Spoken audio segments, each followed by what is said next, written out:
Assalamualaikum warahmatullahi wabarakatuh. Kami dari kelompok 1 akan melakukan presentasi dari hasil percobaan gerak jatuh bebas. Anggota kelompok kami terdiri dari 1 Muhammad Hafiz Al-Kindi, 2 Gina Alsa, 3 Aisyah Tasya, 4 Muhammad Salman Al-Farisi, itu saya sendiri. Laporan percobaan gerak jatuh bebas. Yang pertama ada teori singkatnya. Gerak jatuh bebas dapat didefinisikan sebagai gerak jatuh benda dengan sendirinya dengan kecepatan awal atau V0 bernilai 0, dan selama gerak tersebut hambatan udara diabaikan pada rumus yang digunakan. Lalu gerak jatuh bebas termasuk gerak lurus berubah beraturan karena ada percepatan gravitasi. Gerak lurus berubah beraturan dapat singkat menjadi GLBB didefinisikan sebagai gerak suatu benda yang mengalami percepatan tetap pada GLBB. Percepatan tiap saat adalah sama, yaitu sebesar A, atau dalam kasus ini sebesar G. Dengan menggunakan rumus percepatan rata-rata A, percepatan adalah turunan dari kecepatan terhadap waktu. Maka akan didapat salah satu persamaan, yaitu H sama dengan V0 kali T tambah 1/2 GT kuadrat. Dengan H itu adalah jarak tempuh benda dihitung dari posisi awal jatuh. Karena gerak jatuh bebas, nilai V0-nya adalah 0, maka rumus dapat disederhanakan menjadi T sama dengan akar dari 2H dibagi gravitasi. Selanjutnya akan dilanjutkan teman saya, Muhammad Hafiz Al-Kindi. Baik, untuk alat dan bahan percobaan, yaitu yang pertama penggaris, lalu yang kedua pulpen untuk menandai, yang ketiga kotak pensil sebagai alat yang akan dijatuhkan, kemudian 4, yaitu kamera handphone untuk merekam percobaan, dan yang terakhir adalah kertas lembar untuk mencatat hasil percobaan. Oke. Selanjutnya yaitu cara kerja. Yang pertama, tempelkan penggaris pada dinding.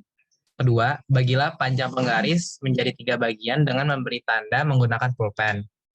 Yang ketiga, siapkan kamera untuk merekam percobaan. Yang keempat, jatuhkan kotak pensil dari atas penggaris. Yang kelima, ketika menjatuhkan, mulailah merekam percobaan. Setelah terekam, lihat hasil rekaman, lalu catat waktu yang diperlukan kotak pensil mengenai 3 bagian yang sudah ditandai dengan pulpen pada kertas lembar. Yang ketujuh, hitunglah waktu yang dibutuhkan dengan menggunakan rumus teori. Dan yang terakhir, bandingkan waktu sebenarnya dengan waktu secara teori. Bagian D, hasil dan pembahasan. Untuk hasilnya, pada percobaan pertama, jarak tempuhnya itu 20 cm. Dan waktu pada teori yang seharusnya 0,225 second, dan waktu pada percobaan 0,05 second. Pada percobaan kedua, jarak yang ditempuh itu 50 cm, dan waktu pada teori itu 0,319 second, dan waktu pada percobaan itu 0,08 second.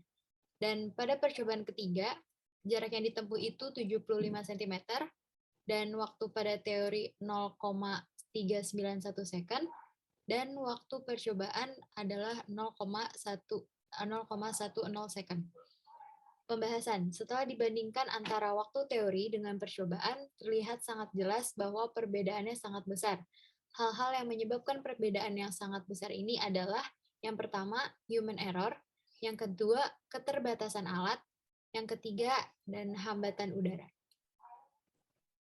Jadi kesimpulan dari percobaan gerak jatuh bebas ini adalah adanya selisih perbedaan waktu teori dan waktu percobaan disebabkan oleh beberapa variabel pengganggu seperti hambatan udara, human error, dan keterbatasan alat oleh penguji.